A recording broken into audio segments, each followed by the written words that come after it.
Cuba জুড়ে বাড়ছে জ্বালানির সংকট নিয়ে জন অসন্তোষ। সরকার নতুন পরিবর্তনশীল জ্বালানি মূল্য চালুর ঘোষণা দিলেও বাস্তবে কিভাবে তা কার্যকর হবে সে বিষয়ে স্পষ্ট কোনো তথ্য পাচ্ছেন না সাধারণ মানুষ। গেল 2 সপ্তাহ ধরে রাজধানী হাভানার রাষ্ট্রীয় গ্যাস স্টেশনগুলোতে প্রায় উধাও জ্বালানি। সরকার বলছে চলমান মার্কিন অবরোধ ও জ্বালানি আমদানিতে বাধার কারণেই সরবরাহ ব্যবস্থা ভেঙে পড়েছে। এতে স্থবির হয়ে পড়েছে ব্যক্তিগত যানবাহন ব্যবহার থেকে শুরু করে পরিবহন খাত। বিদ্যুৎ ও স্বাস্থ্য খাতে সংকট ভয়াবহ রূপ নিয়েছে। প্রতিদিন 20 ঘন্টার বেশি বিদ্যুৎহীন থাকছেন অনেক বাসিন্দা। কোথাও কোথাও টানা 24 ঘন্টাও বিদ্যুৎ থাকছে না। পরিস্থিতির প্রতিবাদে হাভানার রাস্তায় বিক্ষোভও করেন সাধারণ মানুষ।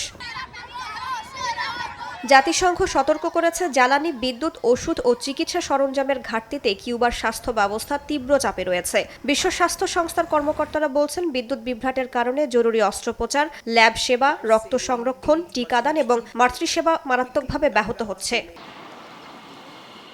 জাতিসংঘের তথ্য অনুযায়ী বর্তমানে 1 লাখের বেশি রোগীর অস্ত্রোপচার বিলম্বিত হয়েছে, যাদের মধ্যে 11,000-এর বেশি শিশু রয়েছে। কেমোথেরাপি ও রেডিওথেরাপির হাজারো রোগী চিকিৎসা ঝুঁকিতে আছেন। একই সঙ্গে গর্ভবতী নারী ও নবজাতক সেবাও হুমকির মুখে।